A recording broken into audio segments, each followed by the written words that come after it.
Welcome back to my channel. This is Coin Nomad. 안녕하세요, 코인 노마드입니다. 비트코인 10%, 이더리움 7% 빠졌습니다.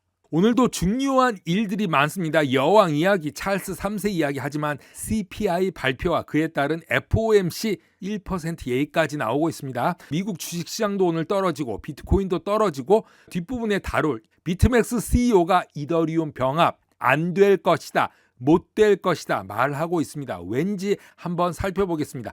연준은 다음 주 기준금리를 최소 0.75% 인상할 것이라는 데에 의견이 모아지고 있습니다.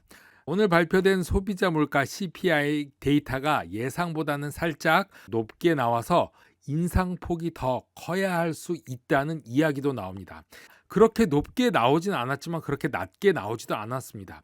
약간 높게 나왔는데 0.75%를 얘기하고 있었는데 갑자기 1%를 보는 기관들도 늘어나고 있습니다. 중앙은행이 궁극적으로 2023년 초 정책금리를 4.3으로 맞춰놓고 있고 4.3까지는 인상할 수 있다, 그렇게 기대를 하고 있는데 9월에 0.75가 아니라 1%도 올릴 수 있다, 이렇게 보고 있는 것이죠. 미국 소비자 물가지수 CPI는 7월보다 0.1% 증가했지만 전월에 비해서는 증가가 없고, 노동부 데이터가 보여준 것 같이 1년 전보다는 역시 8.3%가 상승했습니다. 이건 에너지와 음식 가격에 기인하는 것이죠. 그런데 변동성이 큰 이런 식품과 에너지를 제외한 핵심 CPI를 보면은 7월보다 0.6%, 1년 전에보다 6.3%가 상승해서 이것마저도 예상외를 뛰어넘고 오르고 있다, 이렇게 보고 있는 거죠.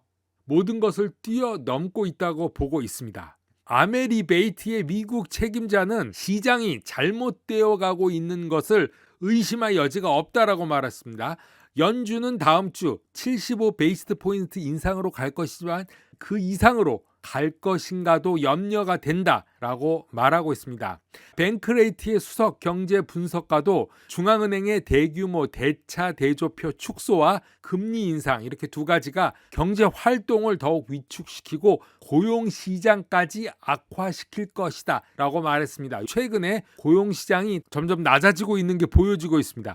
연준이 실행 가능성이 있는 금리 인상이 결국 경제 침체를 빠뜨리고 다시 경제를 완화해야 할 수도 있다는 우려가 나옵니다. 한 번에 하지 못하면은 자꾸 내려갔다 올라갔다 하면 결국 경제만 망쳐지기 때문이죠. 현재로서는 정책 움직임이 확고하다고 보고 있습니다. 올라갈 때는 계속 올려야 된다. 그러면 75를 넘어서 1%를 보는 그 기관, 사람들 얘기를 한번 보겠습니다. 파라메트릭 채권 포트폴리오 매니저 나샤 파텔은 연준이 강제적으로 인상을 해도 놀라지 말라고 언급을 하고 있습니다. 긴축의 베이스 포인트를 실행할 것이다. 즉 1% 금리 인상을 9월에 해도 놀라지 마라, 이렇게 말하고 있습니다. 인플레이션이 정점에 이르렀다는 생각은 사라졌고 이제 경제가 연착륙할 가능성도 줄었다고 말합니다. 연착륙 가능성이 줄면은 경착륙, 수직으로 떨어질 수밖에 없다라고 말하고 있는 것입니다. 경제 침체 위험이 높아짐에 따라 9월 회의까지 장기 채권 수익률도 하락할 것으로 예상하는데, 또한 노무라의 경제학자들은 CPI 수치가 좋지 않기 때문에 100 베이스 포인트까지 상승하고 결국에는 2023년 내년 2월까지 최종 금리가 4.5도 넘어선 4.75%까지 될 것이다 라고 말하고 있습니다. 과열된 노동시장, 지속 불가능할 정도로 강해지는 임금 성장, 인플레이션 때문에 우리의 임금을 어쩔 수 없이 올려야 되는데 그것도 올리면 안 되는 지금 딜레마에 빠진 것입니다. 높은 인플레이션 기대치로 인해서 점점 더 고착해지는 인플레이션에 대한 대처가 공격적인 금리 인상으로 분명해지고 있다고 보고 있습니다. 악순환이 반복되는 거죠. 그걸 끊고 내려가야 되는데 그렇게 안 된다는 거죠. 그래서 제가 늘 말씀드렸던 그레이트 리셋, 크립토 커런시가 과연 그 역할을 할 수 있는가, 그거에 대해서 생각을 하고 있습니다. 금리 인상은 계속 올라갈 수뿐이 없게 설계되어 있습니다. 어느 한계점에서는 계속 내려가게 설계되어 있지만 그 중간에 무너지게 된다면은 그게 대공황이 되고 그게 그레이트 리셋이 될 수밖에 없는 것입니다.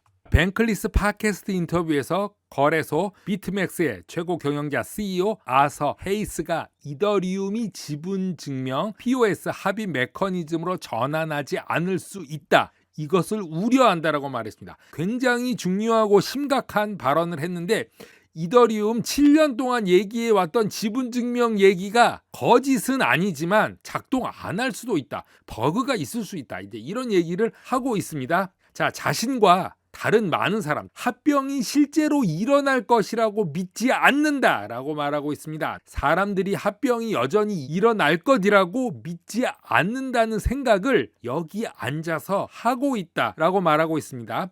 지분 증명으로의 전환이 100% 이루어질 것이라고 생각한다라고 여기서 말할 수 없다라고 말했습니다. 왜냐하면 이더리움 개발자들이 2014년부터 그랬던 것처럼 오랫동안 그냥 앉아서 5년, 6년, 7년 동안 지분 증명에 대한 얘기만 했지 실제로 그게 가능한지 어떤지 들어본 적이 없다고 말합니다.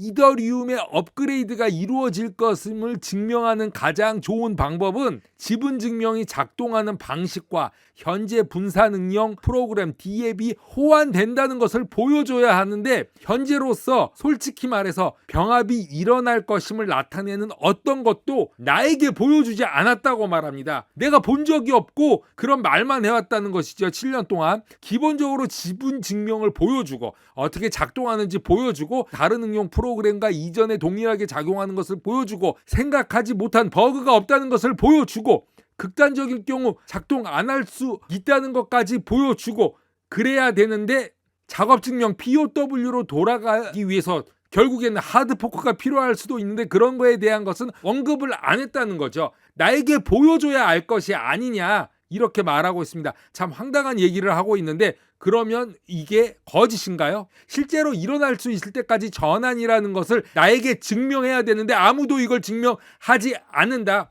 그런데 하루 남은 거죠. 많은 사람들이 나 같은 의견을 가지고 있지만 말을 안 하고 있는 겁니다.